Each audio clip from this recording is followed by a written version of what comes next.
Ce club, je sais pas. Alors, j'attendais pas le mondial des clubs pour avoir cette opinion-là, parce que c'est toute la saison, à chaque fois que je me mettais devant, que je comprenais rien. Et je ne comprends pas. Je comprends pas les joueurs. Je comprends pas. Certains, je me demande, mais tiens, d'où il sort? Il était là l'année dernière. J'ai l'impression que je découvre des joueurs, même en plein cours de la saison. C'est ça. Là, c'était la charnière. Tu vois, le Joao Pedro qui met un doublé ce soir, il est arrivé tout début juillet. Voilà. Le 2 juillet, le mec, il arrive, bim. Et il claque 2 buts. T'as déjà Nico Jackson, t'as Delap qui est arrivé. Est-ce que c'est une caricature de dire qu'ils ont 50, à force de rigoler en disant ils ont 50 joueurs? Est-ce qu'au final ils ont 50 joueurs? C'est la réalité. Ils ont 50 joueurs. Mais c'est à force de. Après, ça balance en rigolant. Non. 50 joueurs. En fait, ils en vendent, mais ils en vendent 7, ils en reprennent 7. Donc, de toute façon, ils ont à peu près. Tu sais combien ils ont dépensé sur les dernières années en gardien? 100 millions en gardien. Ils en ont 5. Ils ont 5 gardiens. Ils ont dépensé plus d'1 milliard 300 millions d'euros. Et après, tu regardes le terrain.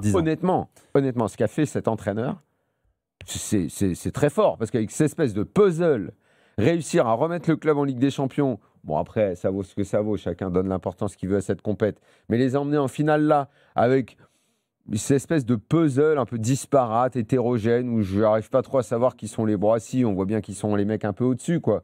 Mais on n'a quand même pas l'impression que c'est une équipe fantastique. Le match de ce soir, bon, je pense qu'on s'est quand même un peu ennuyé. Je te confirme. Après, ils ont ils sont en finale aussi parce qu'ils sont dans la bonne partie de tableau. Alors, je rappelle le parcours.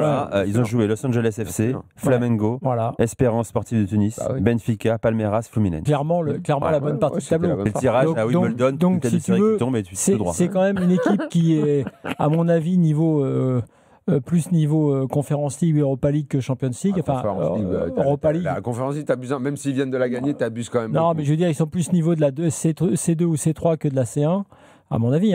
Ils vont y retourner. Ils vont y retourner, on va voir. Mais non, mais justement, par rapport à cette instabilité, même si le gars, Maresca, fait un boulot formidable, c'est compliqué de créer à chaque fois une identité de ce qu'on voit au PSG ou de ce qu'on a pu voir, je sais pas, même au Bayer Leverkusen avec Xabi Alonso. C'est plus compliqué quand tu as un puzzle comme ça, une tour de Babel. En revanche, dans les choix qu'ils font, alors encore heureux vu tout ce qu'ils tapent, le Joao Pedro, effectivement, le gars qui en deux bouts de match là, vient de te montrer ce qu'il a montré, y compris sur la qualité de ses buts, tu as des choses intéressantes. Sauf que tu sais pas si d'un match à l'autre, le gars... Bon, est-ce qu'il va, grâce à ça, devenir titulaire? Qui va pousser dehors? Alors évidemment, à la fin, tous, on a vu arriver Santos sur le bord du terrain. Il allait rentrer et évidemment, j'imagine que tout le monde s'est dit, non mais tu vas quand même pas faire une saison à peut-être ne jamais jouer. T'es dans le moment de ta carrière où il faut te faire repérer, où il faut que tu t'amuses, il faut que tu joues. Jouer la Coupe d'Europe avec Strasbourg éventuellement. Tu vas pas quand même ne jamais jouer. Après, n'oublions pas quand même que ce sont tous des compétiteurs et que tu ne feras jamais entendre à un joueur qui peut faire cette réflexion-là, parce que lui se dira, mais non, mais justement, je vais taper le truc pour gagner ma place de titulaire. C'est intéressant ce qu'on a dit tout à l'heure sur la Coupe du Monde des clubs ou même sur l'avant-saison. Dans un club comme ça, hier, je discutais avec des dirigeants en Ligue 1. En fait, cette période-là, calme, elle sert aussi à voir sur tous les joueurs que tu récupères, soit de près, soit d'ailleurs, enfin de près souvent, elle sert à voir si tu peux, sur quelques semaines, quelques jours, si tu peux rester ou repartir. Donc en fait, ces périodes-là, elles servent aussi à ça. C'est-à-dire qu'il y a plein de... Si tu regardes bien, le marché, honnêtement, il n'est pas très actif. Parce que tu as tous les joueurs qui reviennent dans les clubs. Ils regardent des fois pendant 2 semaines et le coach, en 2 semaines, il te dit... va repousser tout le marché. Je sens. Et cette compète-là, d'ailleurs, je le disais tout à l'heure, effectivement, un mec comme Joao Pedro, on le dit, tu as vu l'irritation de Cole Palmer pendant le match. On a parlé de Jackson qui va être limité. Nkunku, moi quand même depuis sa blessure, j'ai l'impression qu'il y a un truc en moins. On l'a vu ce soir.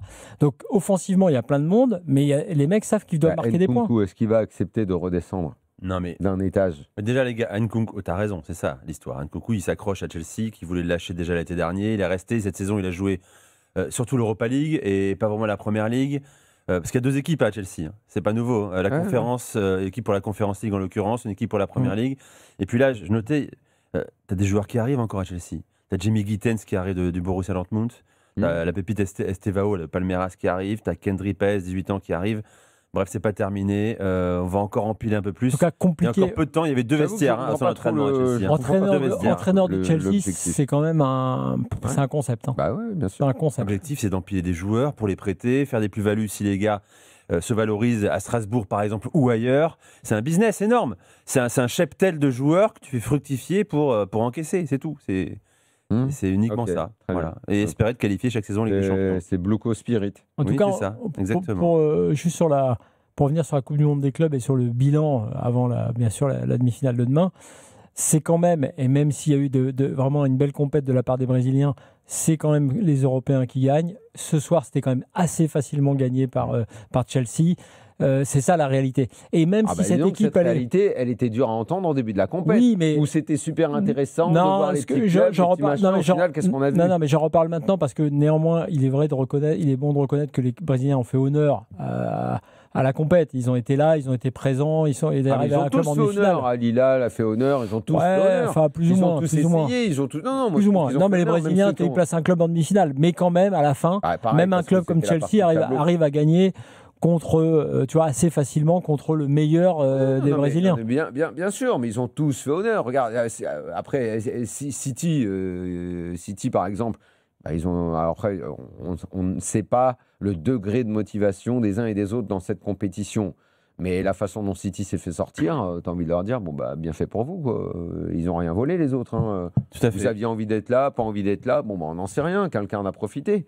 Non, je pense que pour le coup, toutes les équipes qu'on disait non européennes, qui devaient se montrer, dont on ne savait rien, et que ça allait être intéressant de les voir, ça n'a pas toujours été intéressant de les voir, mais on ne peut rien leur enlever sur leur motivation et leur envie de jouer.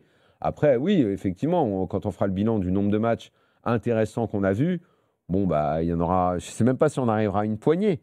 Intéressant, en tout cas de haut niveau, avec une vraie opposition. Moi, j'ai vu PSG Bayern, vraiment de très intéressant. Peut-être demain soir. Et le match que tout le monde attend et que tout le monde, finalement, c'était le seul match dans cette compète, c'est celui de demain soir. C'est le seul match que tout le monde voulait parce que c'est le seul match c'est les deux seules équipes qui étaient motivées 100%. L'expression consacrée. Voilà. La finale avant la lettre. Oui, mais c'est parce que c'est les deux équipes qui voulaient cette compétition. Mais parce que ça veut dire qu'on va s'ennuyer sur la finale. Il y a un enjeu évidemment, la victoire finale. Mais a priori, Chelsea ne peut pas rivaliser avec ce PSG-là ou ce Real Madrid. Il semble y avoir un gouffre. On verra, attention. Ouais, mais en tout cas, c'est vrai que même si l'expression est galvaudée, c'est effectivement la finale avant la lettre. On y va dans un instant, on en parle dans un instant bien sûr. Tiens, juste pour vous dire que Chelsea, ils sont assurés de prendre un minima maintenant 28 millions d'euros en plus. C'est ce qui reviendra au perdant de la finale. Et au max 37 millions, plus toutes les primes prises après chaque victoire et les qualifications en 8e puis en quart de finale. Coupe du monde lucrative.